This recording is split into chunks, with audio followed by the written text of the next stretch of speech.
আসসালামু আলাইকুম ওরহমতুল্লাহি ওবরাকাতুহ।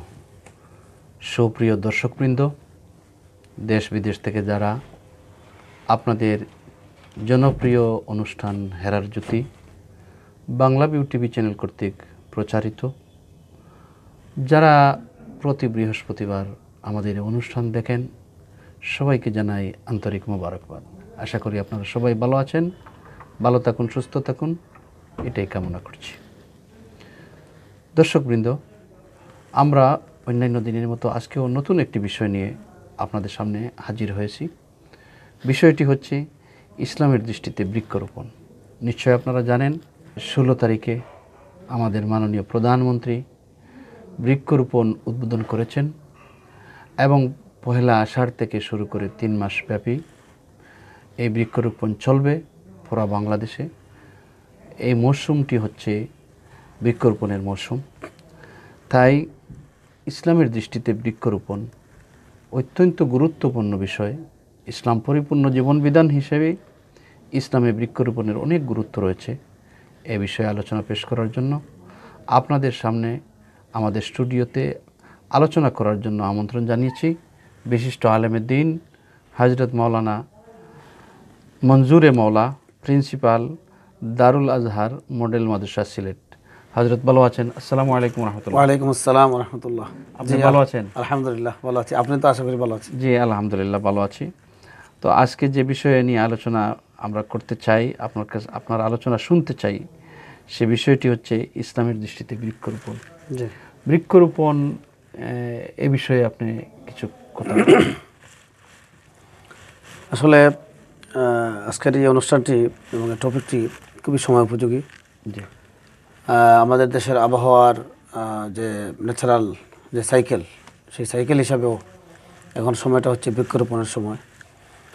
আর আরও ইম্পর্টেন্সই বাড়িয়ে দিয়েছে যে আপনি বলেছেন যে ইসলামের দৃষ্টিতে বৃক্ষরোপণ। জি মূলত আমরা ইসলামকে যদি গভীরভাবে বুঝতে চাই, জানতে চাই, তাহলে দেখব যে ইসলাম কতটা ন্যাচারাল এবং আজকালকার সময়ে হিউম্যান লাইফ কিংবা আমরা বলবো যে কালেকটিভ লাইফ বা সামষ্টিক জীবনের যতটা দিক এখন আলোচিত হচ্ছে, গুরুত্বের সাথে আলোচিত হচ্ছে, কিংবা পরিবেশের বিষয়ে, এই সকল বিষয়ে ইসলাম বহু আগে অত্যন্ত উইথ সিনসিয়ারিটি এটা আলোচনা করে গেছে। তো ইসলামের দৃষ্টিতে বৃক্ষরোপণ আজকে যেভাবে বিভিন্ন ঠেকায় পড়ে আমরা আলোচনা করতেছি, এই যে গ্রিন হাউস এফেক্টের প্রসঙ্গ আসছে কিংবা জলবায়ু পরিবর্তনের যে ভয়াবহতা আসছে, এইসবের কারণে আমরা এখন অনেকটা বলা যায় যে ধাক্কা খেয়ে কিংবা জখম হওয়ার পরে আমাদের এখন চিকিৎসার প্রয়োজন হয়েছে। মার খেয়ে আমরা এখন মার খেয়ে, রাইট।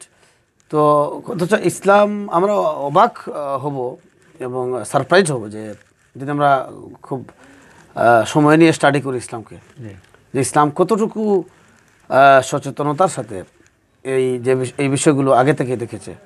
আমরা প্রায় শুনে থাকি বা এটা সত্য কথা যে সকল বিষয়ের আলোচনা বা সমাধান ইসলামে রয়েছে। তো এটা একটি অনেকের কাছে জাস্ট মুখস্থ ডায়লগ, কিন্তু এটার যে বাস্তবতা আছে, এটা আমরা যত বেশি স্টাডি করব, ইসলামকে জানতে চাইব, তত বেশি বুঝতে পারবো। যেমন ধরেন এই প্রসঙ্গ যেটা আজকে আমাদের আলোচ্য বিষয়, যে বৃক্ষরোপণের বিষয়টি, এটা না হয় এখন আলোচনা আসতেছে মিডিয়াতে, প্রিন্ট মিডিয়া, ইলেকট্রনিক মিডিয়া সবখানে, কিংবা ইন্টারন্যাশনাল লেভেলে আলোচনা হচ্ছে, জাতিসংঘে আলোচনা হচ্ছে। এটা এই 100 বছর আগেও তো কারো কাছে কোনো টপিক ছিল না। কিন্তু দেখেন 700 বছর আগে, 1000 বছর আগে, এটা এই যে আমরা এই যে যেটা বলতে লাগছিলাম যে সকল বিষয় ইসলামে এসেছে, আজ থেকে 1400 বছর আগে কেউই এটাকে আলোচ্য বিষয় মনে করে নাই। কিন্তু ইসলাম যেহেতু পরিপূর্ণ জীবন বিধান এবং হযরত মুহাম্মদ সাল্লাল্লাহু আলাইহি ওয়াসাল্লাম যেহেতু আখিরে নবী এবং কোরআন যেহেতু শেষ ঐশী গ্রন্থ, সুতরাং এই শেষ ঐশী গ্রন্থে এটা অবশ্যই থাকার কথা এবং আমরা পেয়েছিও এবং আছেও যে সমস্যা 1400 বছর পরে কিংবা 2000 বছর পরে আসবে, যেহেতু এরপর আর কোনো নবী আসছেন না বা ঐশী গ্রন্থ নেই, সুতরাং সকল আলোচনা এখানে যে থাকবে, এটা আমরা যত স্টাডি করি তত বুঝতে পারি। তো যাই হোক, আপনি বলতেছিলেন যে বা জানতে চাইছেন ইসলামে বৃক্ষরোপণের গুরুত্ব। এটা আমরা এতক্ষণ যে কথা বললাম, এতেই মোটামুটি পরিষ্কার হয়েছে যে ইসলাম আসলে বিষয়টিকে কতটুকু গুরুত্ব দিয়েছে। ইসলাম বলতে চায় যে মানুষ তার জীবনকে আগে মৌলিক প্রয়োজন মেটাক, এবং ইসলাম মানুষকে বা আল্লাহ রাব্বুল আলামিন মানুষকে দুনিয়া পাঠানোর কয়েকশো কোটি বছর আগে এই পৃথিবীকে তৈরি করেছেন। এবং এই পৃথিবীকে তার বিভিন্ন সাপোর্টিং জিনিসপত্র, তার যত প্রকার আসবাবাদি আছে, লজিস্টিক সাপোর্ট লাগে, এর সবগুলো পৃথিবীতে দেওয়া হয়েছে। সার কথা হচ্ছে মানুষ এসে মানে সব কিছু যেন রেডি পায়, সব কিছু যেন রেডি পায়। যেমন একজন ছাত্রকে যদি আমরা পড়াইতে যাই, যেমন আমি একজন শিক্ষক, তো ছাত্র তো আমাদের ক্লাসে যখন আসে, সে হয়তো এতটুকু জানে না, বা সে আসে তার ডেস্ক বেঞ্চ, হোয়াইট বোর্ড সব রেডি পায়, লাইট ফ্যান সব রেডি আছে, ক্লাস করতেছে, এবং সে ভাবতেছে যে আমি কষ্ট করে আসতেছি ঘুম ছেড়ে, এটাই তার জন্য সবচেয়ে কষ্টের বিষয়। কিন্তু আসলে যে তার 1 ঘন্টার ক্লাসের জন্য একটা প্রতিষ্ঠানের কর্তৃপক্ষ কিংবা তার মা বাবা বহু আগে থেকে প্রতিষ্ঠানকে নির্মাণ করেছেন, এখানে পরিকল্পনা করেছেন, ঘর বানিয়েছেন, ডিজাইন করেছেন, কালার করেছেন, এটা পরিচ্ছন্ন করেছেন, এটা বাজেট করেছেন, অনেক আগে এখানে হোয়াইট বোর্ড ফিট করেছেন, এখানে ইলেকট্রিক মিস্ত্রি এসেছে, কাঠ মিস্ত্রি এসেছে, রাজমিস্ত্রি এসেছে, ইন্টেরিয়র ডিজাইনার এসেছে, তারপর অনেক কিছু সাজানোর পরে আশপাশের পরিবেশও ঠিক করা হয়েছে, একটা ক্যাম্পাস, এখানে খেলাধুলার মাঠ তৈরি করা হয়েছে, বহু কিছু অ্যারেঞ্জমেন্টের পরেই দেন এখানে একটা স্কুলের ক্লাস স্টার্ট হয়েছে। বাট এখন বাচ্চা এতটুকু তার বোঝার ক্ষমতা নাই। সে বুঝবে যখন এই আঙ্গিনায় পড়ে পড়ে সে মানুষ হবে, একসময় সে বুঝবে, কিংবা সে যখন এর পুরো উপকার সে পেয়ে যাবে, এবং সে তার মাথাকে এটা বোঝার মতো যে উইন্ডোজ, এটা যখন সে ক্লিক করবে, তখন সে বুঝতে পারবে যে হ্যাঁ, আমার মাত্র 1 বছরের কিংবা 1 মাসের কিংবা 1 দিনের ক্লাসের জন্য আমার স্কুল কর্তৃপক্ষ কতটুকু অ্যারেঞ্জমেন্ট করে রেখেছিল। তো আমরা একটা এক্সাম্পল, এটা জাস্ট একটা সিম্পল এক্সাম্পল। তো এই পৃথিবীতে মানুষ যাতে আল্লাহর কাছ থেকে এসে বা জান্নাত থেকে এসে আবার জান্নাতে ফিরে যেতে পারে, এজন্য তার যত প্রকার মৌলিক এবং জৈবিক চাহিদা, তার বায়োলজিক্যাল জীবন নির্বাহের যত উইন্ডো আছে, যত দিক আছে, যত পর্ব আছে এবং যতটা লেভেল আছে, এর সবগুলি পরিপূর্ণ করে দেওয়া হয়েছে। আপনি জানেন পৃথিবীর গঠনের বিষয়ে মানুষ, বিজ্ঞানীরা মানে দিনের পর দিন শুধু আশ্চর্যই হচ্ছে, এবং প্রতি পর্বের পরের পর্বে আসিয়া আবার আশ্চর্য হচ্ছে। এটা তো নতুন আশ্চর্য। পৃথিবীর ভিতরে গঠন প্রণালী, তা বাইরের গঠন প্রণালী, এবং জলবায়ু যেভাবে সাজানো হয়েছে, এবং পৃথিবীর যে বায়ুস্তর, আমরা যেহেতু গাছপালার প্রসঙ্গে আসছে, এই জন্য প্রসঙ্গত এসছে কথাটা, যে পৃথিবীর এই যে ভূপৃষ্ঠ থেকে 100 কিলোমিটার উপর পর্যন্ত যেভাবে বায়ুমণ্ডলকে স্তরবিন্যাস করা হয়েছে, এখানে অক্সিজেনের যে লেভেল ফিট করা হয়েছে, এখানে যে গ্যাসীয় পদার্থগুলো রয়েছে, 100 কিলোমিটার না 100 মিটার, হ্যাঁ না, এটা বায়ুস্তর ধীরে ধীরে কমে 100 মিটার পর্যন্ত পৌঁছেছে। তো দেখা যাচ্ছে যে অক্সিজেন একটা লেভেল আছে, এবং আমরা অবাক হই, যেখানে যতটুকু প্রয়োজন তা পর্যাপ্তই রাখা হয়েছে, আর যেখানে যা প্রয়োজন না তা ধীরে ধীরে কমানো হয়েছে। এই যে আমাদের এই যে আমরা বলি ষড়ঋতুর দেশ বাংলাদেশ, কিংবা এই যে ঋতুর পরিবর্তন, এটা তো একটা আমরা কি বলবো, এর চেয়ে বড় নিয়ামত বা এর চেয়ে আশ্চর্যর কী হতে পারে, যে যখন ক্ষেতের মৌসুমে ফসল ফলাতে হবে, তখন কিন্তু বৃষ্টি এসে যায়। এই বৃষ্টির জন্য কোনো অ্যাপ্লিকেশন, কোনো জাতিসংঘের সম্মেলন কিংবা আমাদের সংসদে কোনো বিল আবদার করতে হয় না। আবার যখন ফসলটা কি গড়ে উঠাবো কিংবা বড় হবে, ধান গম ইত্যাদি পাকবে, তখন আবার বৃষ্টি নেই। এই যেন হচ্ছে এমন যে একটি অনুষ্ঠান কিংবা একটি বার্ষিক সম্মেলন, যেখানে স্টার্টিং লেভেল হচ্ছে এটা খাবার সময় খাবার পরিবেশন করা, যেমন একটি বিয়ের অনুষ্ঠান আসলে অতিথিদেরকে প্রথমে একটু আপ্যায়ন করা হয় হালকা, তারপর একটু আলোচনা হয়, তারপর খাবার পরিবেশন করা হয়, তারপর মেহমানদেরকে অন্যান্য লেভেলের আতিথ্যতা পর্ব সারা হয়, বিকালে বিদায় করা হয়। এই যে একটি সাজানো এবং কি বলবো অত্যন্ত অনুকূল নেচারের সাথে এইভাবে আল্লাহ রাব্বুল আলামিন এই পৃথিবীকে মানুষের জন্য সাজিয়েছেন। যা হোক, আমরা কথা একটু দীর্ঘ হয়ে যাচ্ছে। তো বৃক্ষরোপণের কথা ইসলামের কাছে আমরা দেখতে পেয়েছি, এবং আল্লাহ পাক কোরআন শরীফে প্রচুর বলেছেন গাছপালার কথা, ফল ফলাদির কথা, বৃক্ষের কথা, বিভিন্ন ফলের নাম এখানে এসছে, আঙ্গুরের নাম এসেছে, জৈতুনের নাম এসেছে, বিভিন্ন ফল ফুলের নাম এসছে, শাকসবজি, পেঁয়াজ রসুন, এমনকি পেঁয়াজ রসুন, আলু, আদা, হলুদ, আদা সিহা, বাসালিহা, মানে কত মজার বিষয় যে মানুষের জীবন ঘনিষ্ঠ সবকিছুই কোরআন আছে। পেঁয়াজের কথাও এসেছে, রসুনের কথাও এসেছে, আদার কথাও এসেছে, ডালের কথা এসেছে, চালের কথা এসেছে, গমের কথা এসেছে, মধুর কথা এসেছে, কালো জিরার কথা এসেছে, মধুর যে মৌমাছি তার কথাও এসেছে। তো যাই হোক, আমি টু দ্য পয়েন্ট আমি দু একটা কোট করব। আমরা বুখারী শরীফে আমরা দেখতে পাই, স্টাডি করলে, বা মুসলিম শরীফে আছে, সিয়াসিত্তার কিতাবে আছে, যে গাছ রোপণের ব্যাপারে আল্লাহ রসুল সাল্লাল্লাহু আলাইহি ওয়াসাল্লাম কীভাবে তার উম্মতদেরকে উৎসাহিত করে গেছেন, তার সময়কার এবং তার পরবর্তী অনাগত উম্মতদের জন্য তিনি বলে গেছেন। তিনি বলেছেন যে কোনো মুসলিম, খুব সুন্দর করে তিনি আল্লাহ রসুল বলেছেন, একজন মুসলমান একটি গাছ রোপণ করলো, গাছটি ধীরে ধীরে বড় হলো, এই গাছে ফল ধরলো, এই ফল মানুষ খেলো এবং পাখিরা খেলো, তারপরে ফলটি, এই বীজটি আবার কোনো জীবজন্তু সেটা ভক্ষণ করলো, এরপরে এটা আবার আবার বীজ থেকে আবার তার বৃক্ষ উৎপন্ন হলো।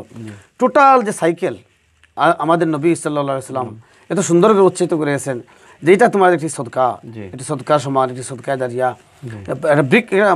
পশু পাখি যদি সেই একটি ফল ভক্ষণ করে, এটাও তোমার জন্য সদকা, একজন মানুষ খেলেও সদকা। এই জন্য ইসলামের যে থিম রয়েছে কিংবা যে সেন্স, সেটা হচ্ছে তুমি গাছ লাগাও, তোমার বাড়িতে লাগাও কিংবা রাস্তায় লাগাও কিংবা কোনো মরুভূমিতে লাগাও, সকল ক্ষেত্রে তোমার কাজটি কল্যাণকর। যদি আমরা বলছি যার যার বাড়িতে গাছ লাগাও, ইসলাম বলেছে যে সবখানে লাগাও, খালি জায়গা পেলে লাগাও। এবং আমরা জানি যে আরেকটি হাদিসে কি সুন্দরভাবে এসেছে যে যদি তোমার হাতে একটি চারা গাছ থাকে, যে এই হাদিসটা কানজুল উম্মাল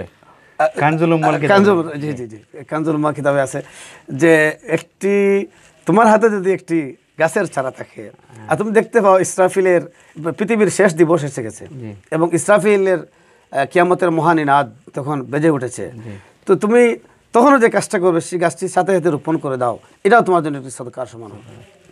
তাহলে ইসলামে বৃক্ষরোপণের আলোচনা, এই হাদিসই যথেষ্ট বৃক্ষরোপণের প্রয়োজনীয়তার মানে গুরুত্ব বোঝার জন্য। আমার মনে হয় কোনো বিজ্ঞানী এটা বলবেন না যে তোমার জীবন শেষ হয়ে যাচ্ছে কিংবা পৃথিবী শেষ হয়ে যাচ্ছে আর তখন আর একটি গাছ লাগাও, সবাই বলবেন না তাহলে আর দরকার নেই। কিন্তু ইসলামের বৃক্ষরোপণের ক্ষেত্রে এর চেয়ে বেশি ইম্পর্টেন্সির কোনো ভাষা আমার দৃষ্টিতে আর হতে পারে না। সম্মানিত দর্শকবৃন্দ, আমরা অত্যন্ত সুন্দর আলোচনা শুনছিলাম। দেখেন, এই পৃথিবীর সূচনার লগ্ন থেকে আমাদের বৃক্ষের সাথে জীবনের অঙ্গাঙ্গিভাবে সম্পর্ক। হযরতে আদম আলাইহিস সালাতু ওয়াস সালাম বেহেশতেও গন্ধম গাছের যে গম গাছ, সেই গমের ফল খাইছেন। তো বেহেশতেও বোঝা গেল যে বৃক্ষ আছে। তারপরে দুনিয়ায় যখন আসলেন, তো দুনিয়ায় আসার সময় আল্লাহ পাক রব্বুল আলামিন ওনার শরীর থেকে বেহেশতি সকল লেবাস খুলে দিলেন এবং জান্নাতের গাছের পাতা, এই পাতা দিয়ে উনি শরমগাহ আবৃত করে দুনিয়ায় এসেছিলেন। ইতিহাস প্রমাণ করে বা হাদিস প্রমাণ করে উনি শ্রীলঙ্কায় এসেছিলেন, যার কারণে এই শ্রীলঙ্কা এলাকায় বৃক্ষ, ফলমূল ইত্যাদি খুবই বেশি সমৃদ্ধ। তো দেখেন যে বৃক্ষের সাথে আমাদের কত সম্পর্ক। আমরা প্রতিনিয়ত যেগুলাই খাবার খাই, এগুলা কিন্তু মাটি থেকে উৎপাদিত, সিংহভাগ মাটি থেকে উৎপাদিত। আমরা নাস্তা যদি খাই, সেমাই যদি খাই, নুডলস যদি খাই, তাহলে এটাও মাটি থেকে উৎপাদিত। আমরা রুটি যদি খাই, এটাও মাটি। চাউল যদি আমরা ভাত খাই, এটাও মাটি থেকে উৎপাদিত। ফলমূল যদি এগুলো খাই, তাহলে আমরা এগুলোও মাটি থেকে উৎপাদিত। রাসূল করিম সাল্লাল্লাহু আলাইহি ওয়াসাল্লাম বলেছেন যে সকল রোগের মহৌষধ হচ্ছে মধু। সেই মধু, কালোজিরা এবং মধু।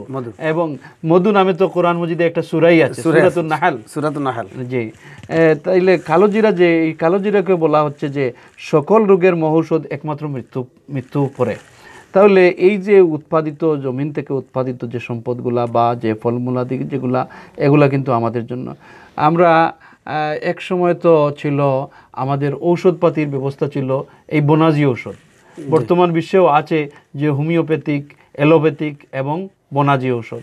তো বনাজি ঔষধগুলো এখনো কিন্তু অনেক কিছু চলে। চিকিৎসা তো শুরু ছিল ইউনানি থেকে। জি, হাদিস শরীফের মধ্যে আছে যে লোকমান হাকিম নামে একজন আল্লাহর ওলি ছিলেন। উনি যখন হেঁটে যাইতেন রাস্তা দিয়ে, তখন কিন্তু গাছের পাতা, গাছ ডেকে ডেকে বলতো যে আমাকে আপনি নেন, আমি এই রোগের ঔষধ।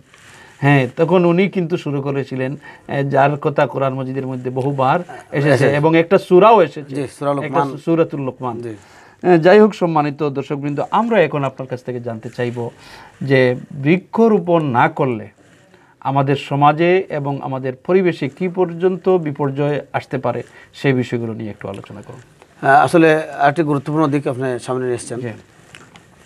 প্রথমত আমরা বুঝতেই পারছি যে আগের আলোচনা থেকে যেটা খুবই জরুরি বিষয়, এই জন্য ইসলাম সেটাকে গুরুত্বারোপ করেছে। আর যে জরুরি কাজটাকে আমল করা না হয়, এই না করার কারণে এর কিছু ভয়াবহ ক্ষতির দিক কিংবা তার বিরূপ প্রতিক্রিয়া অনিবার্যভাবে আসে। তো যেহেতু পৃথিবীকে সাজানো হয়েছে, সবুজাব করা হয়েছে বৃক্ষ দিয়ে, এবং মানুষের একেবারে মানে আমরা কি বলবো, অনেক প্রয়োজনের মাঝে শেষ প্রয়োজন যেটা, যে নিঃশ্বাস প্রশ্বাস, সেখানে যে অক্সিজেন, এই অক্সিজেন উৎপাদন মেশিন বানানো হয়েছে বৃক্ষকে। যেমন বৃক্ষকে আমরা যে খালি চোখে দেখি একটা গাছ, আল্লাহ রাব্বুল আলামিন রেখে গাছ হিসাবে শুধু বানান নাই, বা বাগানের জন্য বানান নাই, বা শুধু আমাদের আঙ্গুর আপেল কিংবা ফল মূল তৈরি হবে তা না, এটা মাল্টিপারপাস সার্ভিস সেন্টার। এটা একটি কি বলবো, এটা একটা চিকিৎসা কেন্দ্র, বাছার কেন্দ্র। এটা দ্বারা পেটের ক্ষুধা নিবারণ হয় এবং নিঃশ্বাস প্রশ্বাসের যে জীবন চক্র, যে হার্টবিট, এর সাথে বৃক্ষ জড়িত। সুতরাং আমি বলবো, আপনারা যা বলছেন যে বৃক্ষরোপণের প্রয়োজন অথবা বৃক্ষরোপণ যদি না হয় তাহলে ক্ষতিকর দিক কী, তো এরকম আমরা সিম্পল আলোচনায় আমরা বুঝতে পারি যে যদি বৃক্ষরোপণ ধীরে ধীরে কমে যায় কিংবা কোনো দেশ থেকে বৃক্ষ নিধন হয়ে যায় বা নিশ্চিহ্ন হয়ে যায়, তো এখানে অক্সিজেন সংকট দেখা দিবে এবং মানুষের স্বাভাবিক স্বাস্থ্য বিপর্যয় হবে। এক পর্যায়ে মানুষের এখানে জীবন ধারণ এটা বড় ধরনের সমস্যা হয়ে দাঁড়াবে। তো এই জন্য আজকের বিজ্ঞানীরা, এই কথার সাথে আমি একটু সংযোগ করি যে আপনারা জানেন যে হযরত ইব্রাহিম আলাইহিসসালাম পুত্র ইসমাইল আলাইহিসসালামকে যখন মক্কায় রেখে চলে যান, তখন কিন্তু একটা দোয়া করছিলেন, এই যে বৃক্ষ 1000 বছর আগে, রব্বানা ইন্নী আসকানতু মিন যুররিয়াতি বিওয়াদিন গায়রি জি জারিন ইনদা বাইতিকাল মুহাররাম, যে হে আল্লাহ, আমি আপনার এই ঘরের পাশে একটা অবুঝ শিশুকে, একটা নবজাতক শিশুকে রেখে যাচ্ছি, যেখানে কোনো ফলমূল নাই, কোনো বৃক্ষ নাই। তাহলে বোঝা গেল যে বাঁচতে হলে বৃক্ষের দরকার। হ্যাঁ, এরপর থেকে শুরু করে আমাদের জীবনানন্দ দাশ কিংবা আর বড় বড় আমাদের লেখকরা এই বৃক্ষের ব্যাপারে অনেক কথা বলে গেছেন। তো যা হোক, আমরা যেটা বলবো যে বৃক্ষরোপণের প্রয়োজনীয় যুগে যুগে ছিল এবং এটা কিয়ামত পর্যন্ত থাকবে, এবং কিয়ামত পর্যন্ত থাকবে যে আমরা আগে আলোচনা করেছি যে ইসলামের সেই হাদিস থেকে আমরা বুঝতে পারছি যে এই পৃথিবীতে সর্বশেষ পর্যন্ত কি থাকবে, ইমানদার একজন হলো ইমানদার থাকবে আর বৃক্ষ থাকবে। এই দুই জিনিস পৃথিবীর বেঁচে থাকার শর্ত। এটা একটি বিষয়। আর আমি কথাকে এটার ইম্পর্টেন্সের জন্য হাদিস থেকে এটা কোটেশন আনতেছি যে বৃক্ষরোপণের জন্য করণীয় কী, কিংবা আমাদের সামাজিকভাবে আয়োজন কি হতে পারে। আমরা হাদিসে পেয়েছি এবং ইসলামের যেসব সামাজিক দর্শন কিংবা প্রাকৃতিক যে ইসলামের নীতিমালা, এর মধ্যে একটি হচ্ছে যে কোনো অনাবাদি জমি যদি পাওয়া যায় সেটাকে বৃক্ষ দ্বারা তোমরা ছেড়ে দাও, আবৃত করো। এবং এটা আমরা হাদিসে আমরা পেয়েছি।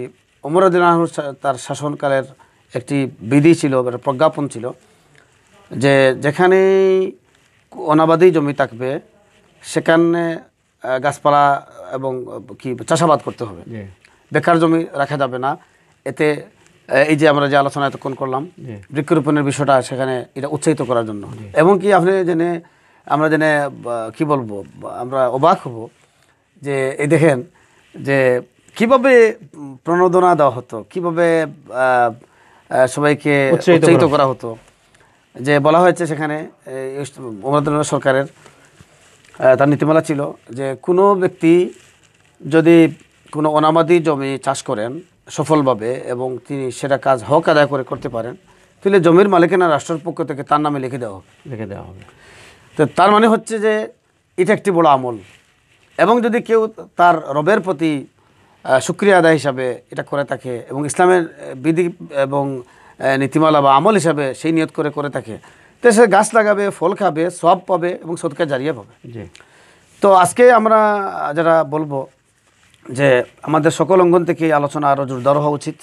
বিজ্ঞানীরা বারবার কথা বলছেন এবং জলবায়ু নিয়ে প্রচুর কথা হচ্ছে, গ্রিন হাউস এফেক্ট নিয়ে মিডিয়াতে বিভিন্ন কথা হচ্ছে, এবং কিছু কিছু বিজ্ঞানীরা আছেন যাদের নাওয়া খাওয়া নাই এখন, আমরা শুনে গুম হারাম। গুম হারাম। এবং কারণ কি? কারণ আছে, আমরা তো আমাদের বর্তমান চর্মচক্ষুতে যা দেখতেছি তা, কিন্তু তাদের গবেষণা দেখতে পাচ্ছি তারা আজ থেকে মাত্র 50 বছর 100 বছর পরে পৃথিবীর চিত্র আর এরকম থাকবে না। এবং যেভাবে শিল্প কারখানা এবং শিল্পায়িত হচ্ছে, জি, এই নগরায়ন এটা পৃথিবীর জন্য একটি বড় বিপদের কারণ হয়ে যাচ্ছে, এবং শিল্পায়ন সেটাও একটি বিপদের কারণ হয়ে দাঁড়াচ্ছে। মানুষের প্রয়োজনে নগরায়ন শিল্পায়ন লাগবে, কিন্তু খেয়াল রাখতে হবে যে পৃথিবী তার স্বাভাবিক নেচার যাতে হারিয়ে না ফেলে। এই জন্য আমাদের যে বনাঞ্চল এগুলোকে আমরা সুরক্ষিত রাখতে হবে, এবং যেখানেই ঝোপঝাড় আছে এটাকে সংরক্ষণ করা লাগবে। এমনকি প্রসঙ্গ তো আসছে, এই যে জলাশয় যেগুলো, খালবিল, পুকুর, দিঘি, এগুলো ভরাট করা যাবে না। আমরা অতি সম্প্রতি আমরা ভালো লেগেছে, আমরা ইসলামের বৃক্ষরোপণ নীতিমালা যখন মনে আসে বা আমরা স্টাডি করি, তখন এই জাতীয় কার্যক্রম আমাদের আরও ভালো লাগে। যেমন আমাদের সিলেটের মেয়র মহোদয় এই সপ্তাহে একটি বড় জলাশয় উদ্ধার করেছেন, এবং সিলেট শহরের প্রচুর জলাশয় খেয়ালের বুলে কিংবা উদ্যোগ কিংবা তার যথেষ্ট পাহারাদারির অভাবে অনেক জলাভূমি ইতিমধ্যে হারিয়ে যাচ্ছে। আমরা বলবো যেটা ইসলামের এই মেসেজটি সর্বত্র আরও ছড়িয়ে পড়ুক, এবং আমাদের প্রত্যেকের ছোট্ট ইউনিট থেকে নিয়ে রাষ্ট্র পর্যন্ত যার মাত্র 1 শতক জমি আছে তিনি যাতে সেখানে বৃক্ষ লাগান, আর রাষ্ট্রীয় পর্যায়ে যেখানে জমি পড়ে আছে খালি সেখানে রাষ্ট্রের পক্ষ থেকে যাতে বৃক্ষরোপণের আয়োজন করা হোক। বৃক্ষপ্রেমী যারা আছে বা বৃক্ষরোপণ যারা করে তাদেরকে বরাদ্দ দেওয়া হোক, বরাদ্দ দেওয়া হোক, এবং ওমর রাদিয়াল্লাহু আনহুর সেই শিক্ষা নিয়ে বলা হোক যে কারা কারা আগ্রহী বৃক্ষরোপণে চাষ করতে এগিয়ে আসো, তালিকা দাও, ইউনিয়ন ভিত্তিক তালিকাও করা হতে পারে। এবং সিটি কর্পোরেশনের উদ্যোগে এখনও যেসব জমি টমি এগুলো আছে, অনাবাদি আছে, এগুলো আবাদ করা দরকার। সব মিলিয়ে আমার কথা হচ্ছে যে বৃক্ষরোপণকে সত্যিকার অর্থে একটি প্রয়োজনীয় কাজ এবং প্রয়োজন বোধটুকু, সেই ফিলিংস আমাদের মাঝে জাগ্রত করতে হবে। এজন্য ব্যাপক অ্যাওয়ারনেস প্রয়োজন, এবং আজকে বাংলাভিউর যে আয়োজন, এই আয়োজনটা আমি মনে করতেছি এটা জাতির জন্য খুবই প্রয়োজন ছিল, এবং এটা আমি মনে করি যে বাংলাভিউ এটা ইসলামের একটি বড় কাজ করেছে আজকের অনুষ্ঠানের মধ্য দিয়ে। সম্মানিত দর্শকবৃন্দ, আপনারা নিশ্চয় জেনে খুশি হবেন যে আমাদের প্রিয় নবী মুহাম্মদুর রাসূলুল্লাহ সাল্লাল্লাহু আলাইহি ওয়াসাল্লাম একজন সাহাবীকে মুক্ত করেছিলেন, যে সাহাবীর নাম ছিল হযরত সালমান ফারসি রাদিয়াল্লাহু তাআলা আনহু। উনি যে মালিকের অধীনে ছিল, সেই মালিককে বললেন যে এই বয়োবৃদ্ধ, তখন সালমান ফারসি রাদিয়াল্লাহু তাআলা আনহুর বয়স ছিল 250 বছর, তখন বলছিলেন যে ওনাকে তোমরা আজাদ করে দাও, বিনিময়ে আমি কিনে নিব। তখন তারা বলছিল যে আপনি যদি 4000 খেজুরের গাছ রোপণ করে দিতে পারেন তাহলে সালমান ফারসিকে আমরা মুক্ত করে দিব। রাসূল মাকবুল সাল্লাল্লাহু আলাইহি ওয়াসাল্লাম তখন 4000 খেজুরের একটা বাগান তৈরি করলেন। বাগান তৈরি করে এরপরে সালমান ফারসি রাদিয়াল্লাহু তাআলা আনহু নিজের ইসলামে নিয়ে আসলেন। এইভাবে আমরা যদি দেখি যে আমরা যারা ভালো আমল করব, নেক আমল করব, আমরা মারা যাওয়ার পরে আমরা জান্নাতে যাব। জান্নাত মানে কি? বাগান। জান্নাত মানে বাগান। জান্নাতিন তাজরি মিন তাহতিহাল আনহার, এই যে লেক থাকবে। আজকে আমরা লেক দেখতে যাই, এই যে কালো পাথর, সাদা পাথর দেখতে যাই, তারপরে আরেকটা কি আছে, এই যে লালাখাল দেখতে যাই, সেখানে জাফলঙ্গি ধরেন, সেখানে সুন্দর সুন্দর বৃক্ষ আছে, সুন্দর পানি আছে, এই আমরা নৌকা বাইয়া সুন্দর করে একটু আমোদ ফুর্তি করে আসি। জান্নাত কিন্তু এইভাবে হবে যে নহরের উপরে গাছপালা থাকবে, ফলফুলাদি থাকবে, বিভিন্ন রকমের ফুল থাকবে, ফুলের বাগান থাকবে। তো এই বিষয়গুলো কিন্তু আমরা খেয়াল রাখার দরকার। পাশাপাশি আমরা প্রত্যেকে কিন্তু বাজারমুখী আমরা সবজি যেন না কেনার জন্য বাজারমুখী যেন না হয়। আমাদের যাদের বিল্ডিং আছে ছাদের উপরে আমরা করতে পারি, যাদের বাসার পাশের সামান্য জায়গা আছে আমরা এখানে সবজি চাষ করতে পারি, একটা পেঁপের গাছ লাগাতে পারি, আমরা একটা ডালিম গাছ লাগাতে পারি। পেঁপে অত্যন্ত সুস্বাদু এবং স্বাস্থ্যকর একটা সবজিও বলবো, ফলও বলবো, এইটা আমরা করতে পারি। আমাদের যাদের বাড়ির পাশে কিছু জায়গা আছে আমরা কিন্তু করতে পারি। এই বিষয়টা কিন্তু আমরা ইসলামী কোরআন এবং হাদিসের আলোকে যেভাবে বলতে পারবো, আমার মনে হয় অন্য কোনো ধর্মগ্রন্থে এই বক্তব্য নাই, এবং অন্য কোনো মিশনেও কোনো মসলকেও এই বিষয়গুলো নাই। আমরা অন্যগুলোতে তো জাস্ট কিছু নীতিকতা আছে, কিন্তু এই পরিবেশ এত ব্যাপকতা কোনো ধর্মগ্রন্থে আমরা সাধারণত পাই নাই। তো দেখেন যে আজকে আল্লাহ পাক রব্বুল আলামিন আমাদেরকে এই দুনিয়ায় বাঁচার জন্য বৃক্ষ দিয়েছেন। অনেক বৃক্ষগুলা কিন্তু এখনও আমাদের হাতে আসে নাই। অনেক সময় আমরা দেখতেছি যে নতুন একটা বৃক্ষ আসছে, তাইলে এগুলো আল্লাহ তাআলা কোথায় রাখছেন? কত রকমের, কত হাজার জাতের বৃক্ষ রাখছেন। আলহামদুলিল্লাহ, সম্মানিত দর্শকবৃন্দ, আপনারা জেনে খুশি হবেন যে এই সিলেটের ইমাম সাহেবরা 2005-06 অর্থ বছরে সিলেটে প্রায় 21,000 গাছের একটা বাগান করেছেন। এই দক্ষিণ সুরমা সিটি কর্পোরেশনের শেষ অংশ শিববাড়ি থেকে নিয়ে পাড়াইর চোক থেকে আবার শ্রীরামপুর হয়ে শাহপরান 3য় সেতু পর্যন্ত রাস্তার দুপাশে একটা বাগান করেছেন। এইভাবে আমরা ইমাম সাহেবদেরকে বলবো, আপনারাও বন বিভাগের সাথে যোগাযোগ করেন। আমাদের দেশের একটা নীতিমালা আছে সামাজিক বনায়ন 2004, সেইটার অধীনে আপনারা যে কোনো রাস্তার পাশ নিতে পারেন, যে কোনো সরকারি জায়গা নিতে পারেন, যে কোনো টিলান জায়গা নিতে পারেন, যে খাস জায়গাগুলো আছে সেগুলো নিয়ে বাগান করতে পারেন, গাছ লাগাতে পারেন। এই দুনিয়া টিকতে হলে কিন্তু গাছের দরকার। আমরা টিকতে হলে মানুষের প্রয়োজনে গাছের বাগান করা অত্যন্ত দরকার। আগামীকাল শুক্রবার, সেই শুক্রবার আমি আশা করব যে বাংলাদেশের যে সমস্ত ইমাম সাহেবরা আমাদের এই অনুষ্ঠান দেখবেন, প্রত্যেকে যেন এই বৃক্ষরোপণ নিয়ে আলোচনা করার দরকার। এই দেশে প্রায় 3 লক্ষ মসজিদের মেম্বর আছে।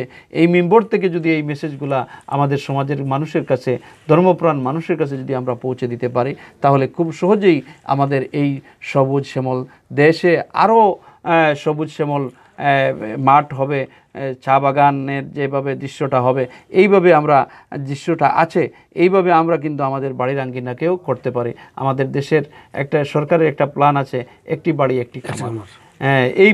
এইটাও আমরা করতে পারি। 2টা ছাগল, একটা গরু আমরা পালতে পারি। তারপরে এই যে গরুর গোবর আছে, ছাগলের বিষটা আছে, এইগুলা কিন্তু আমাদের এই সবজিতে দিতে পারি, গাছে দিতে পারি। একটার সাথে আরেকটা লাইফ সাইকেল, লাইফ সাইকেল একটার সাথে আসলে আলোচনা আরো ব্যাপক করতে হবে। যে আপনি বললেন ইমাম সাহেবরা যাতে আলোচনা করেন, আমরা দেখতে পাচ্ছি অনেক ইমাম সাহেবরা আলোচনা ইতিমধ্যে বাড়িয়েছেন। এতে পৃথিবীর সৌন্দর্য অনেক বেড়ে যাবে। আর আরেকটি বিষয় আমরা যেটা এখন প্রসঙ্গত আমরা মনে হচ্ছে যে ইসলামের পৃথিবীকে সুন্দর এবং ডেকোরেশনের জন্য ইসলামের অনেক নীতিমালা এখনো রয়ে গেছে অনালোচিত। এটা আলোচনায় আসতেছে না। আমরা আশা করব যে আমাদের আলোচকরাও সেদিকে মনোযোগ দিবেন, শ্রোতারাও এদিকে আগ্রহ বাড়াবেন। সম্মানিত দর্শকবৃন্দ, আমরা অনুষ্ঠানের শেষ পর্যায়ে চলে আসছি। আমাদের এই অনুষ্ঠান নিশ্চয়ই আপনাদের ভালো লাগবে। আপনারা কমেন্ট করবেন, শেয়ার করবেন, অন্যকে দেখার সুযোগ করে দিবেন, এবং আপনাদের এই জনপ্রিয় অনুষ্ঠান প্রতি বৃহস্পতিবার রাত্রে 9টায় দেখার আমন্ত্রণ জানিয়ে আজকের মতো এখানেই শেষ করছি। বৃক্ষরোপণে ইসলামের গুরুত্ব বা ইসলামের আলোকে বৃক্ষরোপণ এই অনুষ্ঠান। সবাই সুস্থ থাকুন, ভালো থাকুন, আমাদের জন্য দোয়া করবেন, আমরাও আপনাদের জন্য দোয়া করব। আসসালামু আলাইকুম ওয়া রাহমাতুল্লাহি ওয়া বারাকাতুহু।